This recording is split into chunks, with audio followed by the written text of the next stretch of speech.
Today, the 11th of November, is in many countries of the world, including my own, Australia, commemorated as Remembrance Day.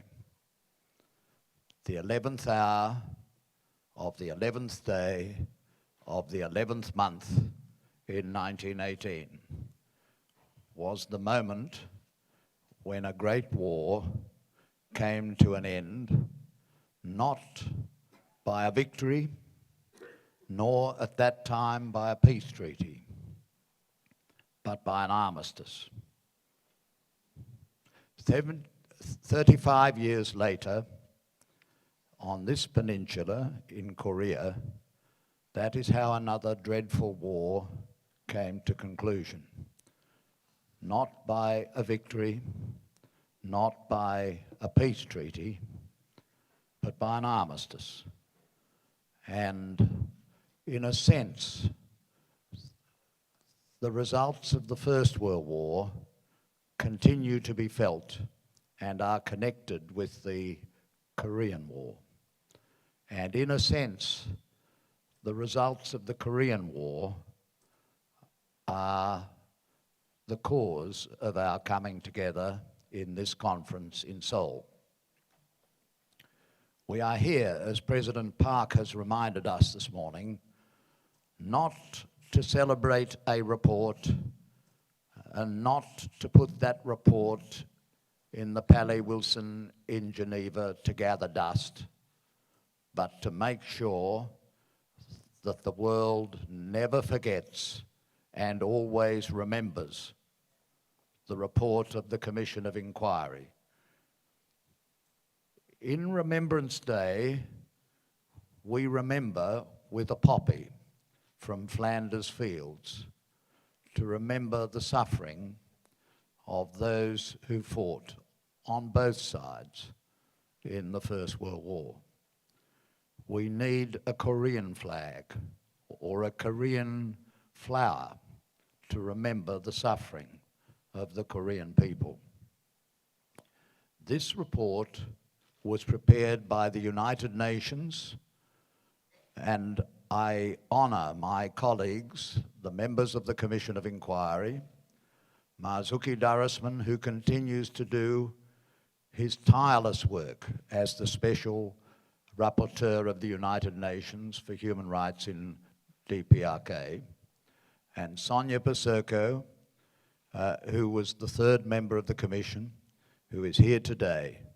All of us committed and determined that the world community will remember on Remembrance Day and every day the work of the Commission of Inquiry, which is collected in this report.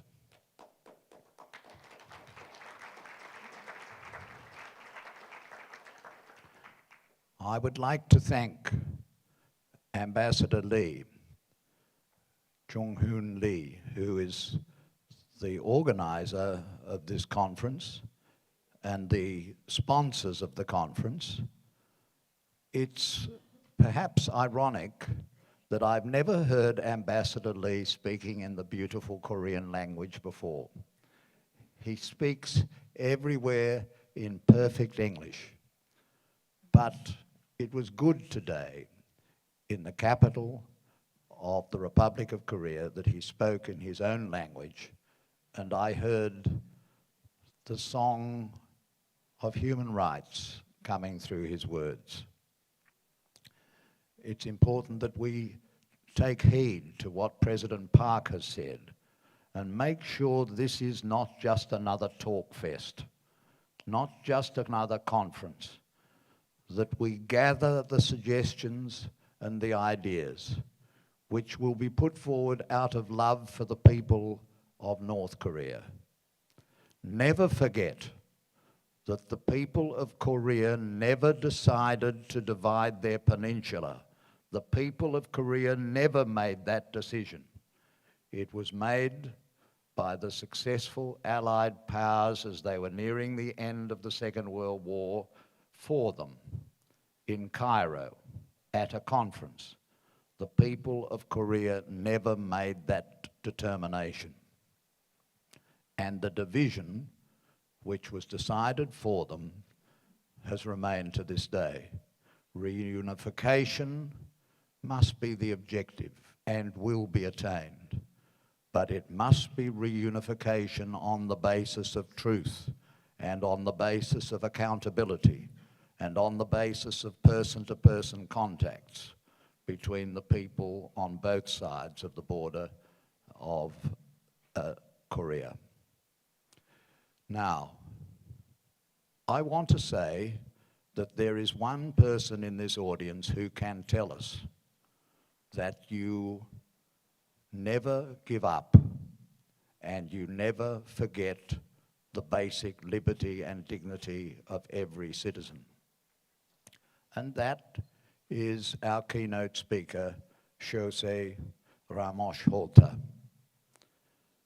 Before Timor-Leste got its independence, he and I attended a conference in Portugal, which had been the colonial power of East Timor. We were there in the magnificent chamber of the Portuguese Parliament, and around the chamber were the banners of each of the territories of Portugal which had been established in colonial times. And one of them was Timor-Leste.